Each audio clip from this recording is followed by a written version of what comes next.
I've literally made content for 10 years, learned from my journey, my trials, errors, successes, and here are 3 thoughts to bring it all together.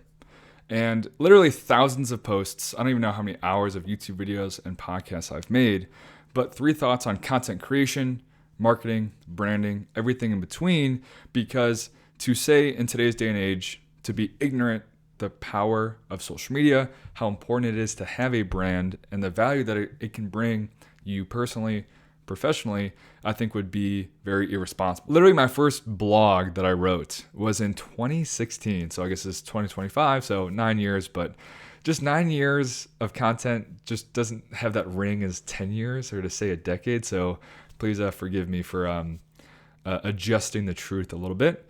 But this was a blog that I made after my internship in 2016 when I thought I knew everything. I went back to college after the summer.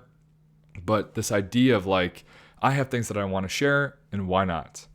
So I went from that to I'm now the marketing manager of a global sports training technology company, 1080 Motion. Everything that I've done and learned and tried and succeeded and failed going from that to my current role as a kind of global marketing manager. I took a picture of my YouTube dashboard when I got my first 100 subscribers, and I'm almost to 6,000 right now, back in 2020.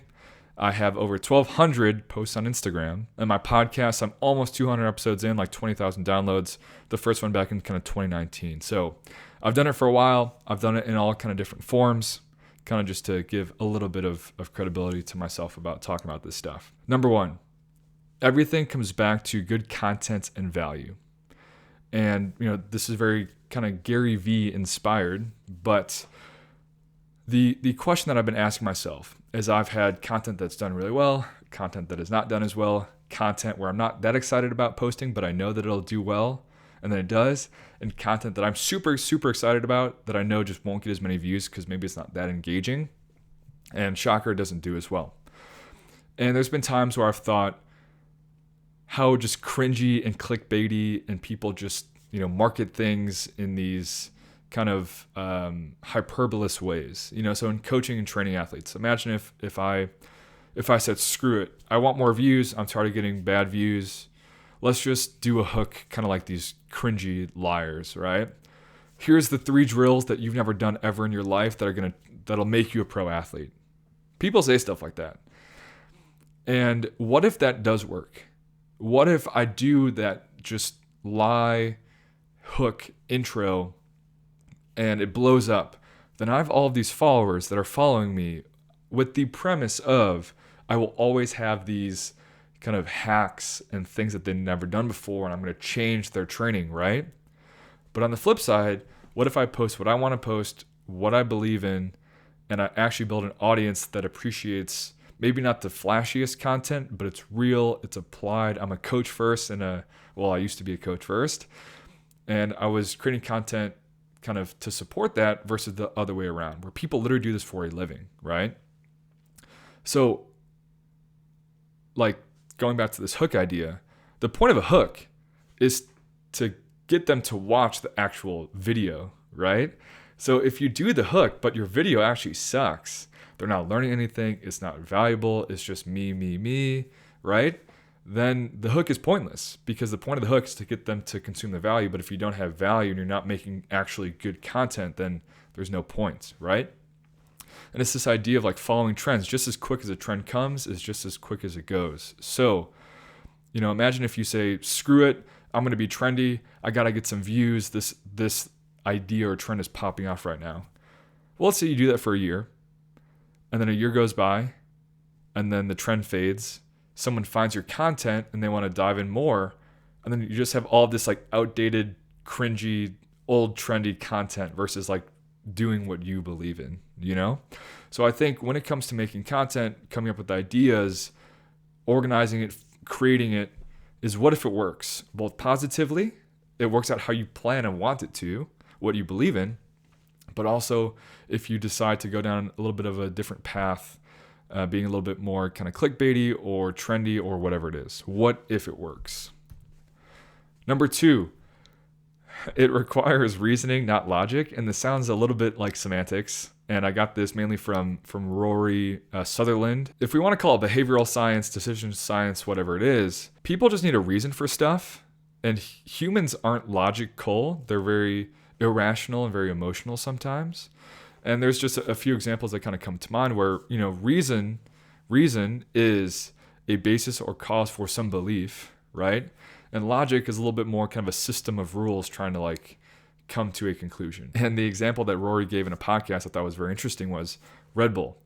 How it tastes a little bit off kind of on purpose, because if it had all of these positive effects of like energy and you can do all these crazy stunts, but there wasn't like a little bit of what's the catch? This tastes literally too good to be true, or kind of like medicine, right? If medicine tasted like soda, you'd be like, oh, well, this can't do anything good for me because it tastes too good, right? It's almost like a give and a take, to where maybe Red Bull tastes a little bit off on purpose. And thank you cards, if we talk business and the value of taking the time to write a handwritten note, stamp it, take time to go mail it and whatnot.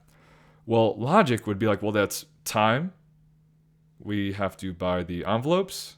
We have to, make sure our handwriting is legible, or at least me. We have to take time to go ship it. A stamp costs money. And most people, right, they're probably not even going to open it, right? But reasoning would say the people that do, that's going to go a super long way. And I can't put my finger on kind of word of mouth and kind of goodwill and the feeling of a handwritten note, but like the reason makes sense that it would take $1 for the thank you card, 50 cents for the envelope, and let's just say 5 minutes to write it, and then 5 minutes to go out of my way, kind of on my way to work to the post office, right?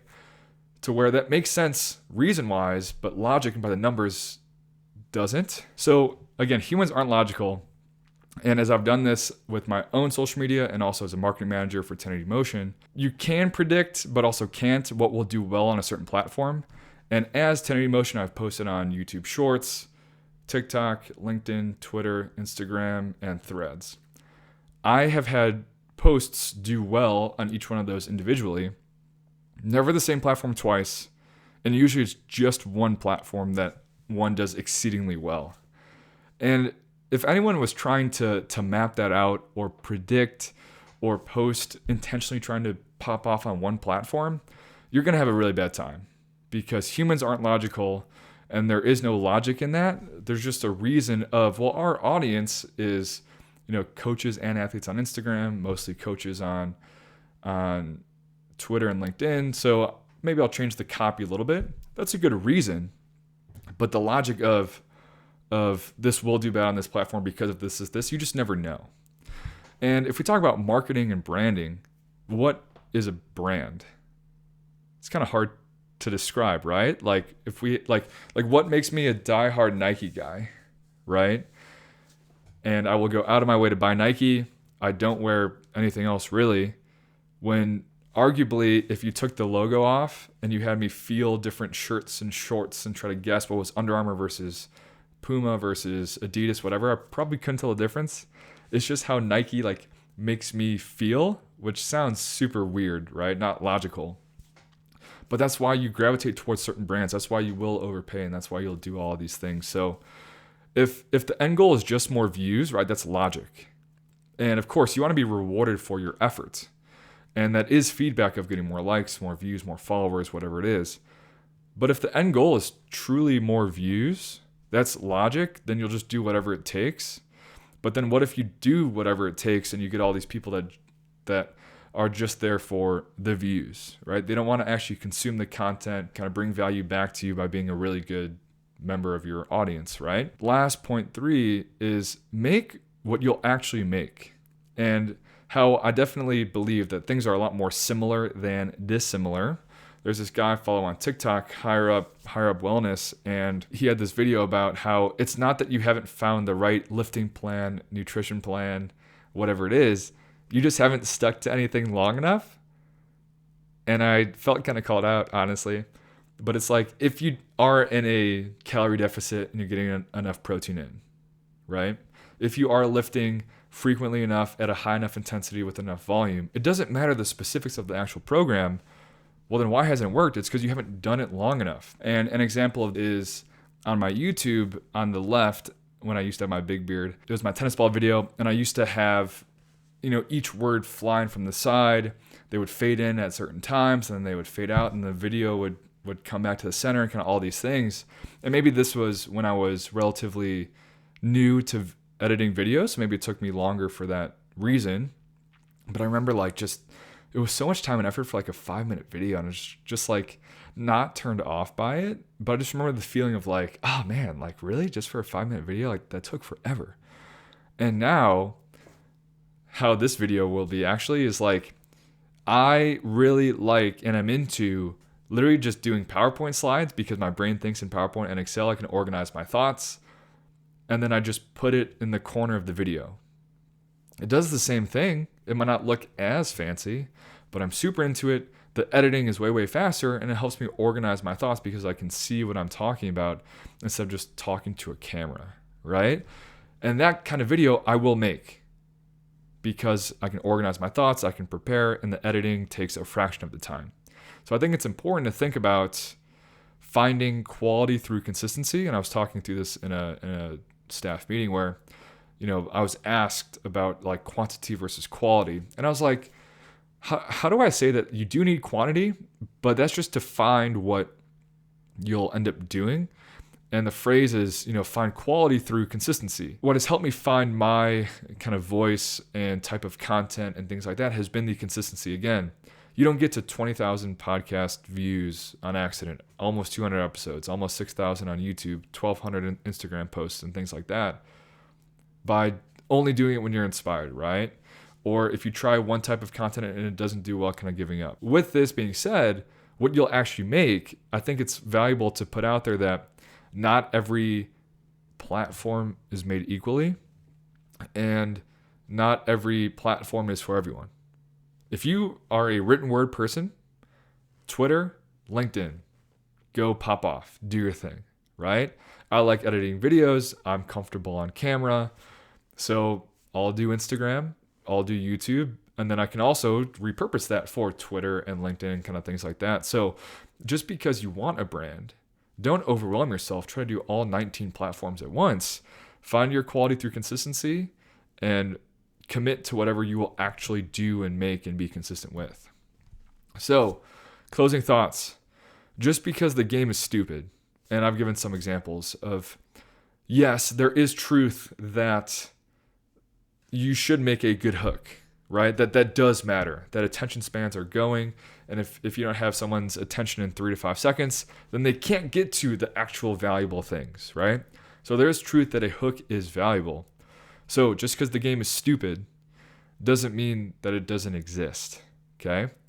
But you can find and be intentional about a hook that's not clickbaity, or it might take you a little bit more time and effort. And how do I say this? How do I summarize this 15-minute video into 1 or 2 sentences to say at the beginning of the video to get their attention, right? Number 2, if you are excited when you hit post, I think that is truly the end goal. And if you told me this 9 years ago when I first made content, that it's not about the views, it's about like making a difference, but having those times where I have had a guest on my podcast where they reached out to me, they kind of wanted just to promote their book. And I said, screw it, I need a podcast episode.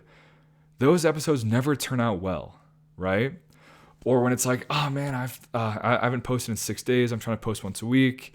And then again, I still put time and effort into it, but I put something together kind of haphazardly instead of like having a little bit more of a rhyme and reason and maybe sacrificing a day or two of consistency to still be consistent in the long run, but find a post that I'm actually excited about.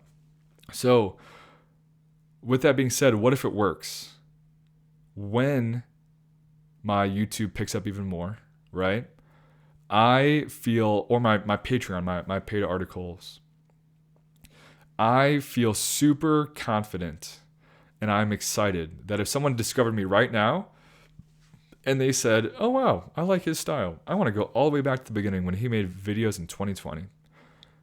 Yes, my stuff has gotten better and the material, as I've become a better coach and a better video editor, I've made better stuff, but like I believed in what I made back then, and I would feel extremely proud. Pick a random YouTube video, pick a random, most of my podcasts, pick a random article on my Patreon, and like that is a representation of, I feel confident in that, right? So I think that is the end goal. If someone came across a random piece of content, would you be nervous? Would you want them only to find certain ones? Or are you excited with your entire kind of body of work as your personal brand, marketing yourself, right? And I think if you have big dreams, start now, So just as cringy as those articles were, I won't tell you the title of my blog, but like that stuff is still out there. Do you think people are still watching that or reading that? No. Do you think people are scrolling back to over 1,000 posts to find my first few Instagram posts? No. I call it like the Instagram abyss, right? Beyond the top like 9 posts that people can actually see, maybe people don't even get that far, right? So if you post every other day for 2 weeks, those posts will more or less be gone, right? Which is both encouraging because, all right, just be consistent, find your quality, and but also if it doesn't do as well, or if it's a style you tried but you realize wasn't your style, it's going to be gone. So I think if you have big dreams, right, the videos that I post at 6,000 on YouTube when I want 10 and 20 and whatever, like I have such a long way to go. Like this stuff on a daily basis does matter, but it also doesn't, which should encourage you, not discourage you. That's the point of this. So some thoughts on marketing and branding and making content. I'm almost a decade in. Don't tell anyone. So hopefully that helps. Happy posting.